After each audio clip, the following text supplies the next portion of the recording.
Rock bottle on the track, boy.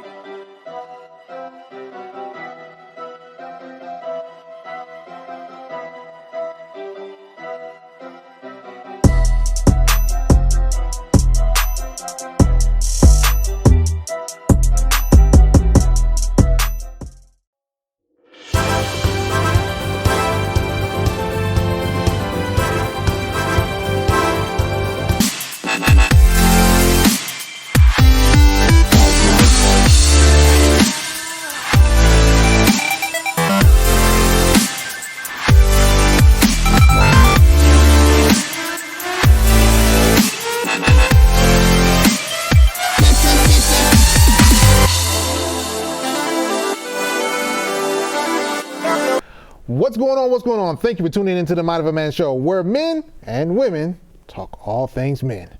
My name is James Bush. I am your Manversationist. And today, this is a different type of interview. Very rarely do you get to interview your business partner. I might find out some things that I didn't know before. We just gonna keep this clean. We're gonna keep this clean though. I have the Dr. Producer, Omekia McNeal. Welcome to the show.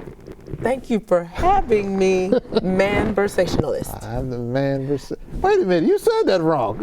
It's Manversationist. Yeah, what did I say? Manversationalist. Okay, that one. Okay, yes. Thank you for having me, Mr. Bush. All right. So, in today's show, what we're going to uncover is more about the Dr. Producer and the plentiful business ventures that she has, and also some of the spirit behind why she goes as hard as she goes. But first, it's game time. Whew, game time. Yep. It's like being in a hot seat. I've been laughing at everybody. This is going to be fun.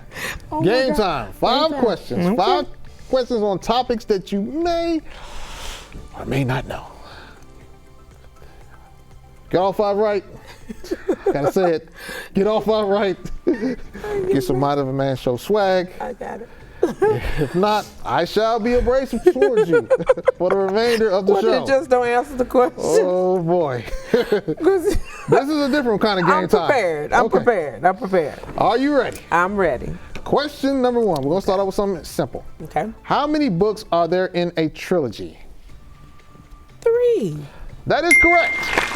All right. Question number 2. What is the chemical symbol for potassium? Is it K? That is correct. Oh! I was listening. 30 plus years being in school. Okay. All right.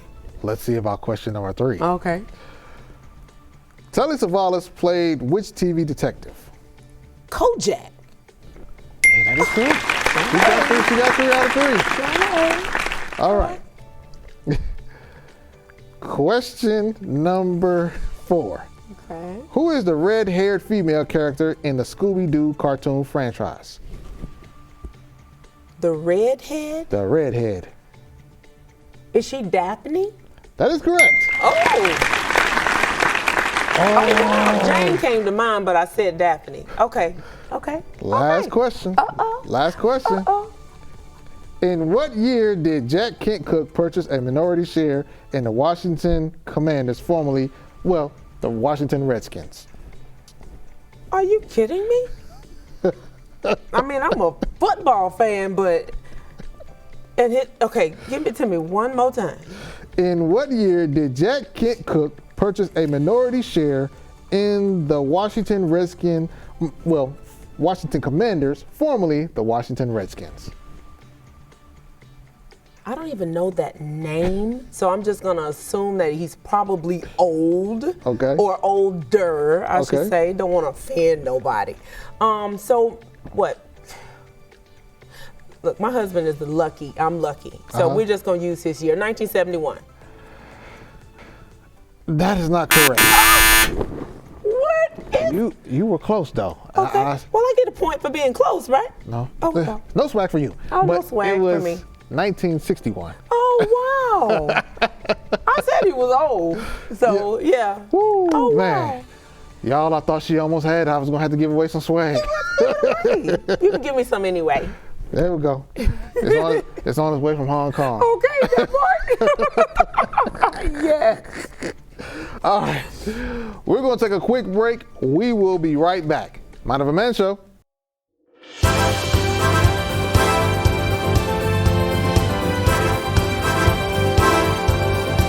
And we're back with Mind of a Man Show. So, Dr. Producer, Dr. O, Yes. I understand that you used to serve in the armed services. Yes.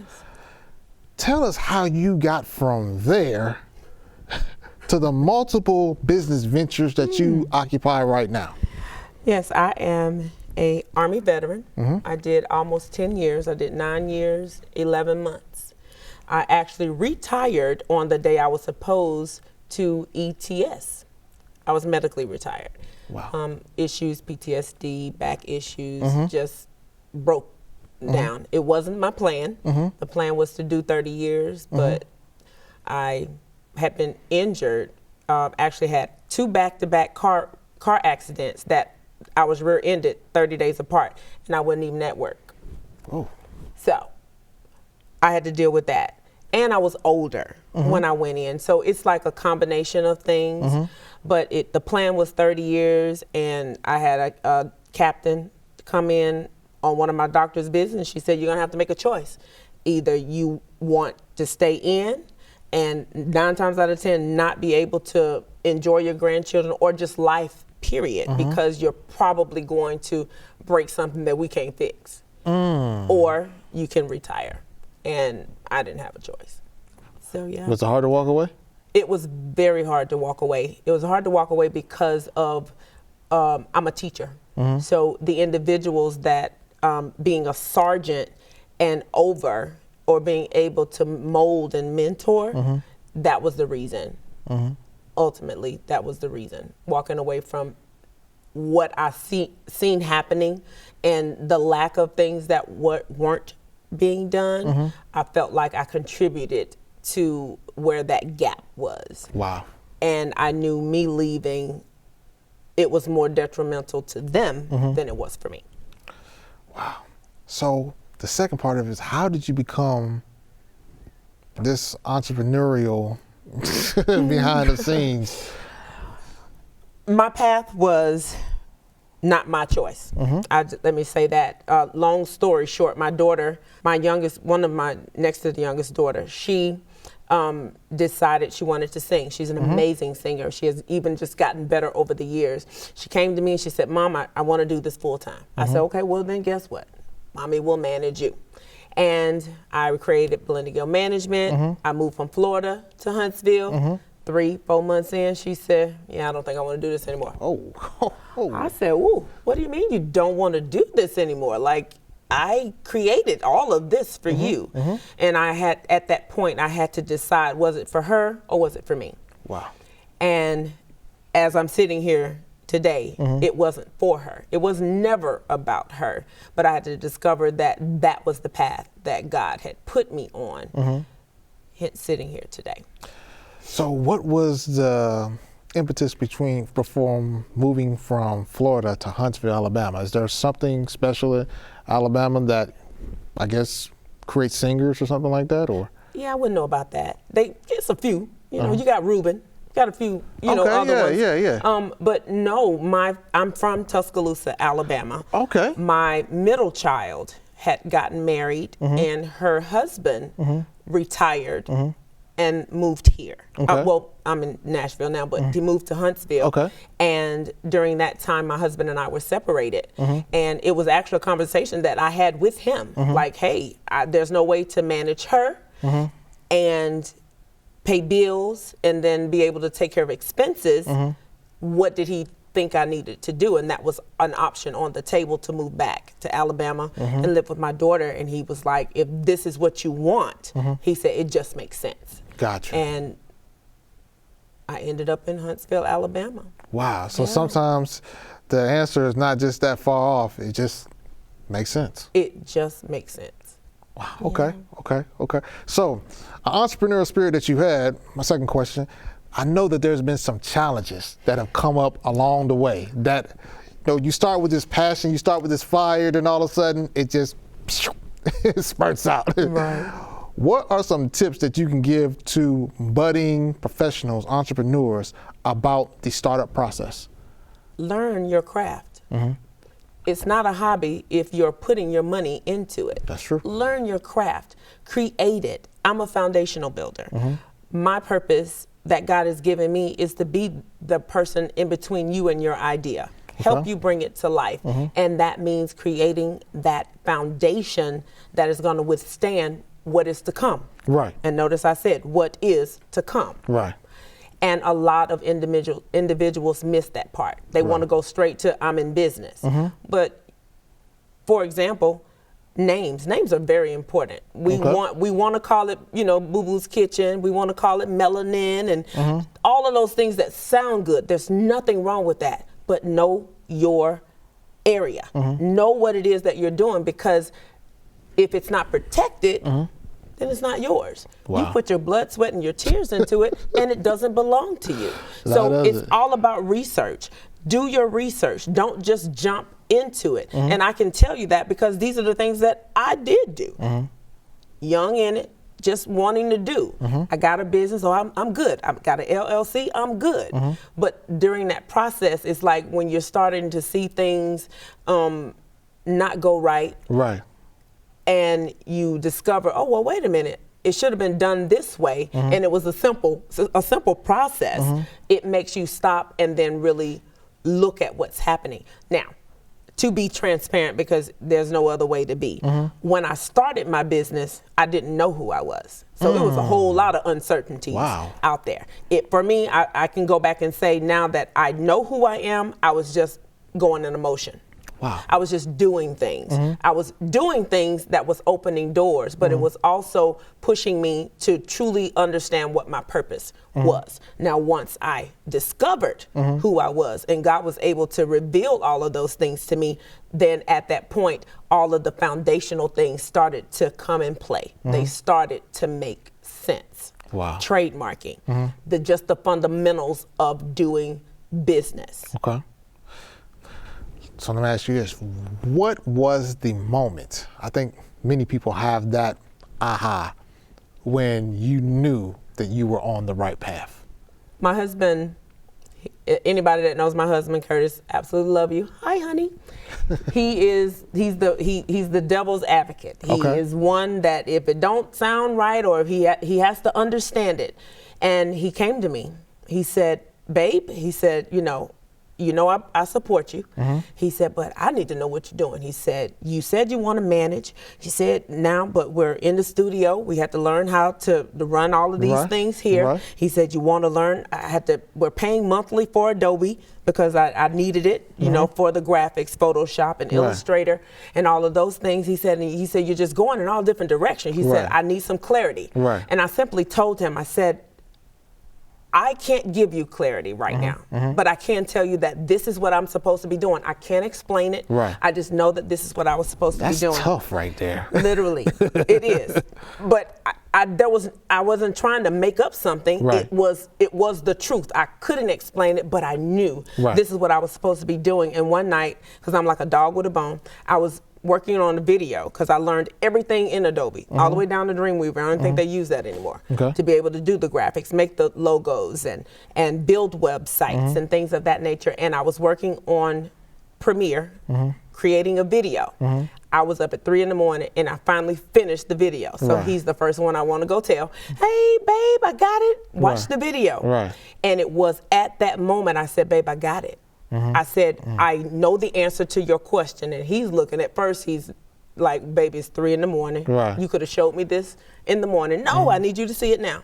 And he's like, and we talk all the time. What question could that be? And I said, you asked me, what was I doing? And it was at that point I knew this is what I was supposed to be doing, because I was able to tell him without a doubt that this was my purpose.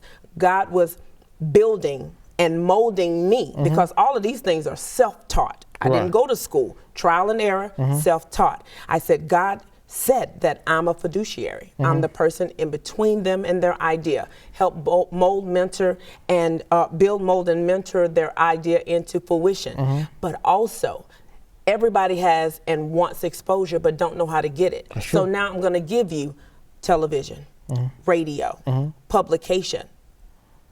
That is your niche. He said, what do you need from me? Wow. It was at that moment I knew. Wow. That's what's up. That's what's up. That's awesome. Yeah. We're going to take a quick break and we will be right back. Mind of a Man Show.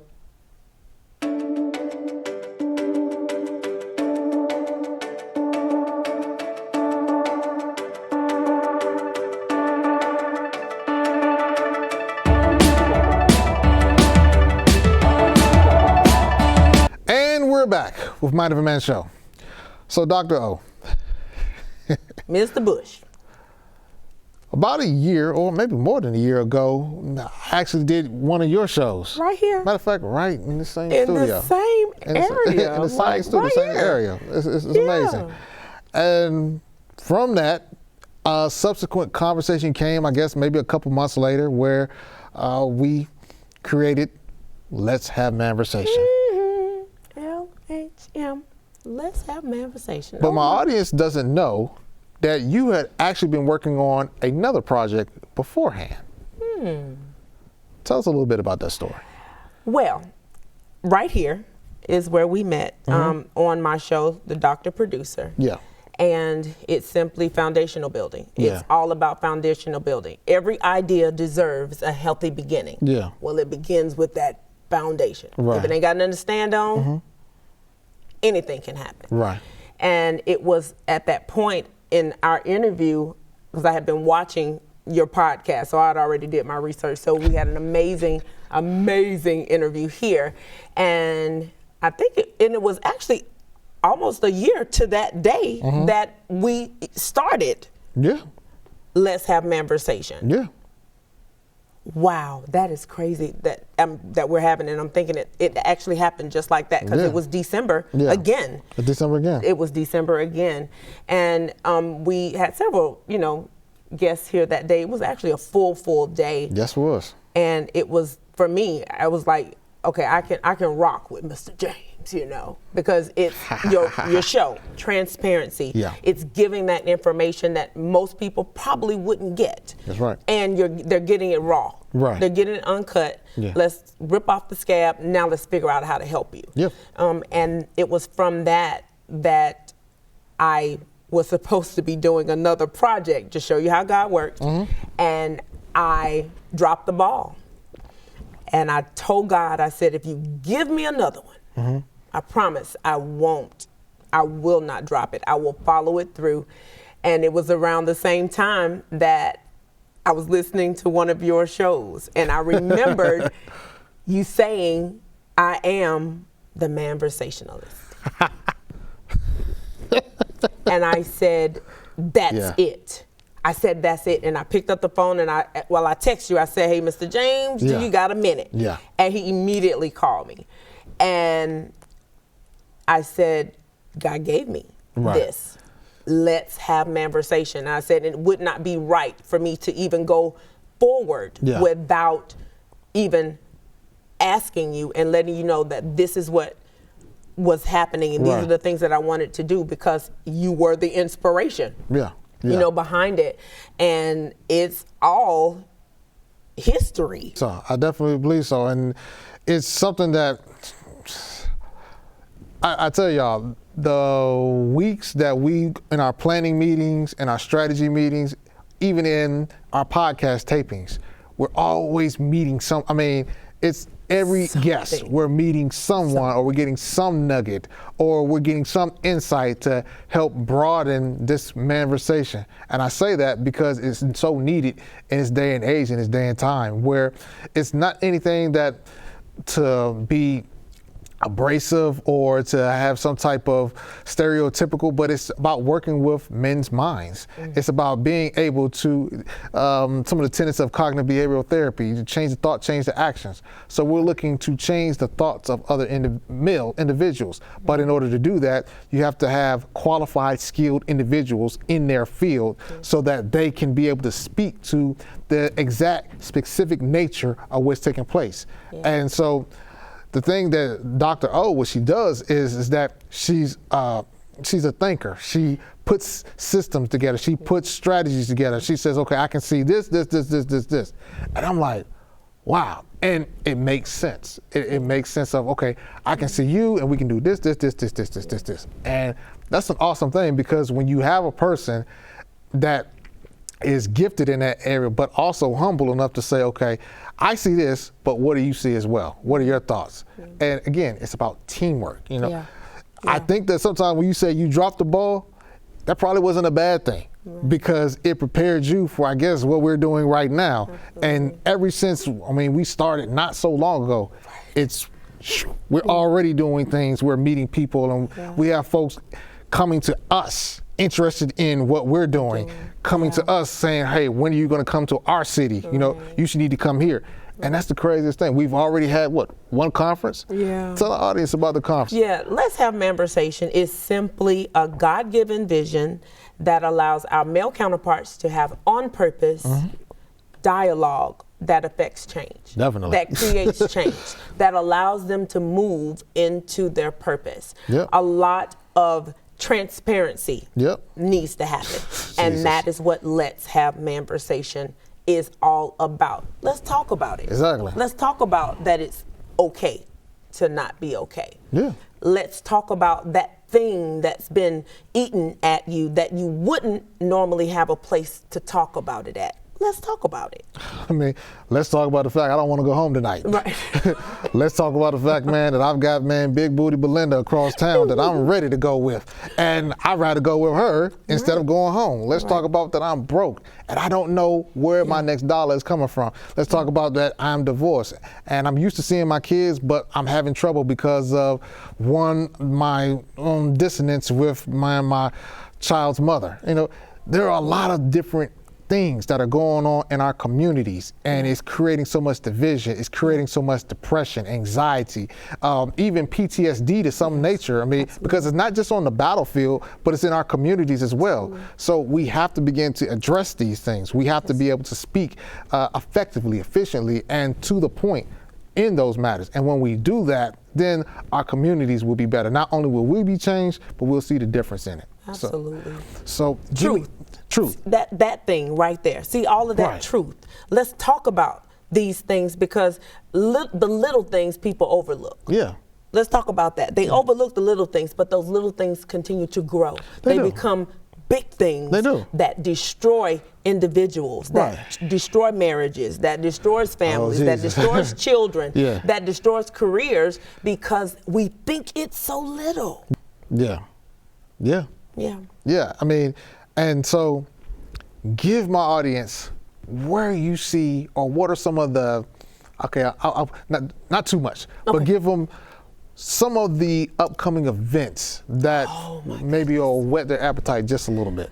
Listen, Let's Have Manversation is moving. Like, we are moving. Get on this train now, because we are moving. We have been truly, truly blessed to be connected with some individuals that see the vision, and most importantly, they see how it's going to be able to help the community.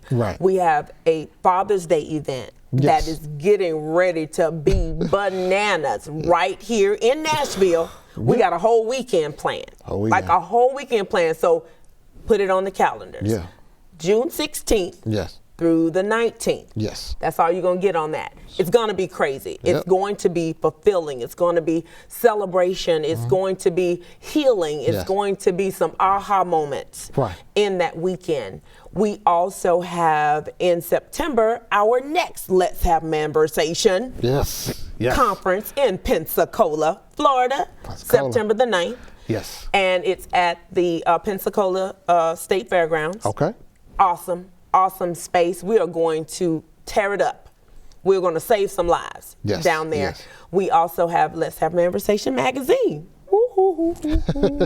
Let's Have Manversation magazine is just that. It's that dialogue, allowing our male counterparts Yes. to be able to help others with their experience. That's right. Telling their story and showing them that you're not alone. That's right. That you are not alone.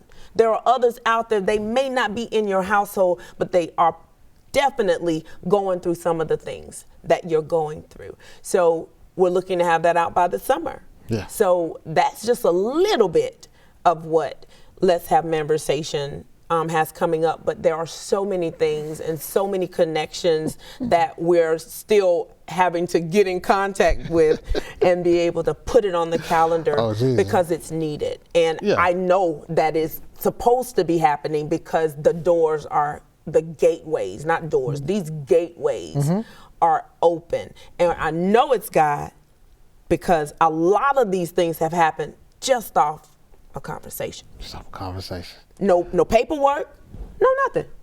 Just a conversation. Or a manversation. Or a manversation. We'll be right back. Mind of a Man Show.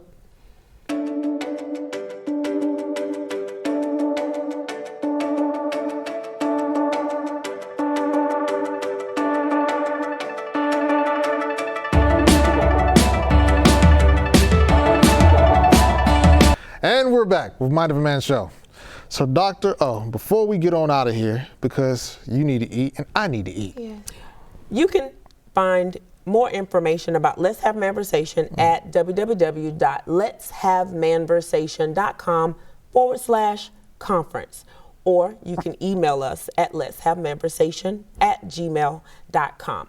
If you have an idea, if you have a thought, or you're a late bloomer, I call them new bloomers.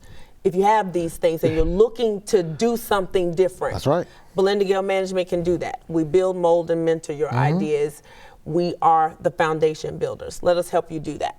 You can reach us at 561-900-5079, or you can email Belinda Gale Management @gmail.com. I'm not a social media person. I'm working on that. So, but we are on social media. You can follow us on Facebook, Instagram, and YouTube at Belinda Gale MGT.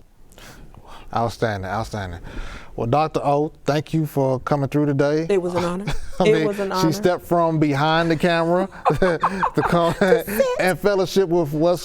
Yes. Man, I appreciate you. And man, I look forward, man, to many more episodes and many more great things that it's almost like, wow, where's the time to do them all? Oh, listen, God did this. So he makes it work.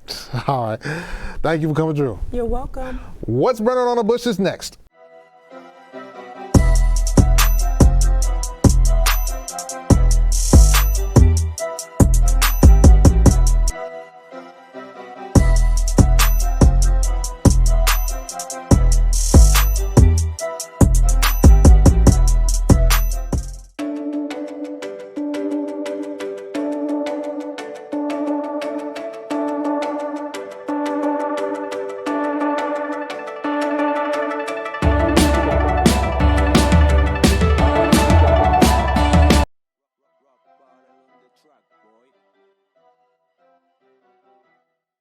So I got a little problem.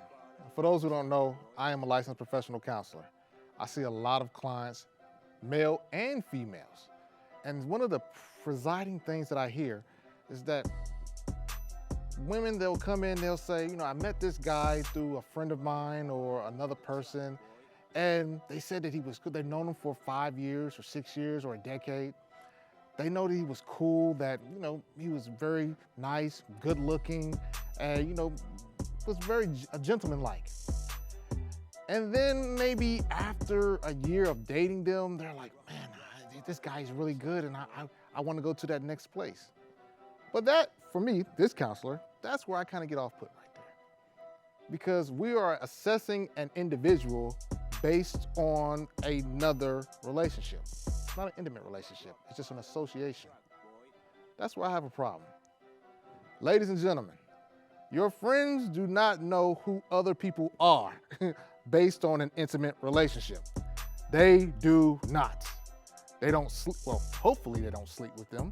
And maybe they do eat with them, but they don't have to wash the dishes at night. They don't have to sweep the floor. They don't have to take the trash out. They don't have to empty the kitty litter. They don't have to go visit mama and them. There is no tying bind with them in that. They have their own unique relationship, work wife, work husband, or whatever have not. But it's not intimate as it could be, or maybe presumed to be. So we cannot assess the situation based on their ideas. Another thing that I want to add to this. In therapy, they teach us, never stop evaluating the client. You never stop assessing them. And when I mean assessing that individual, you're looking at it from the standpoint of yourself. Asking yourself, can I stand in a situation with this individual? Well, let's get a little bit frank with it. Can I handle their snoring? Can I handle their driving? Can I handle the way they spend money? Again, friends don't know this type of information, but a person who is in an intimate setting, they will know that. So let's do better of evaluating the individuals and the people that we spend our time with, and maybe we'll have better outcomes. Make sense? Hope so. Take care.